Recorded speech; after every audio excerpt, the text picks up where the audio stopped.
Si je veux avoir une bonne retraite, combien je dois mettre de côté chaque mois? Il paraît qu'on va travailler plus pour des retraites plus réduites. C'est vrai? La retraite, plus on y pense tôt, mieux c'est. Bien sûr, si vous travaillez, vous toucherez une pension. Mais sachez que son montant sera bien inférieur à celui de votre dernier revenu. Si vous êtes salarié, votre retraite de base ne représentera que 50% de votre salaire moyen annuel dans le meilleur des cas. Même en ajoutant la retraite complémentaire, vous n'atteindrez pas le niveau de votre dernier salaire. On m'a dit que notre génération devrait travailler plus longtemps pour des retraites plus basses. Et pourtant, on paie toujours autant de cotisations, et même plus. Et comment ça se fait? Pour une raison très simple. Notre système de retraite fonctionne par répartition. C'est-à-dire que les cotisations versées par les actifs chaque année sont immédiatement utilisées pour financer les pensions des retraités. Or, aujourd'hui, il y a de plus en plus de retraités qui vivent plus longtemps et proportionnellement moins d'actifs pour financer les pensions.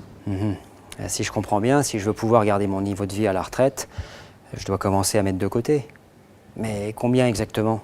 Tout dépend de vos moyens, mais aussi de vos envies. Une chose est sûre, c'est que plus vous commencerez à épargner tôt, et moins vous aurez d'efforts à fournir.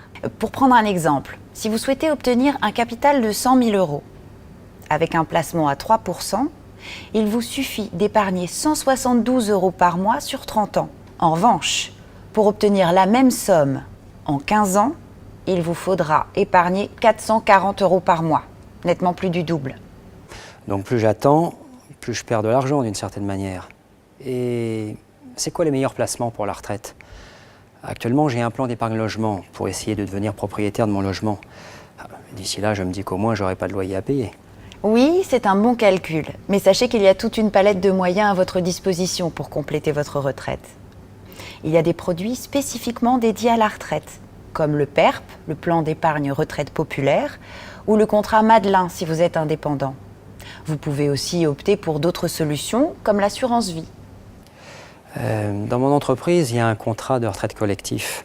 Ça comptera aussi? Oui, bien sûr. Certaines entreprises proposent des dispositifs qui vous permettent d'épargner en vue de la retraite, en partie financés par l'entreprise. Il s'agit du PERCO ou du contrat article 83. Les sommes en jeu peuvent paraître réduites, mais rien n'est à négliger. Quand on additionne les pensions et les revenus, ça peut finir par compter. Effectivement, il y a matière à réflexion. Mais j'ai bien l'impression qu'il faut se faire aider quand même. Ça, c'est certain. On peut se renseigner en consultant le site laretraiteenclair.fr.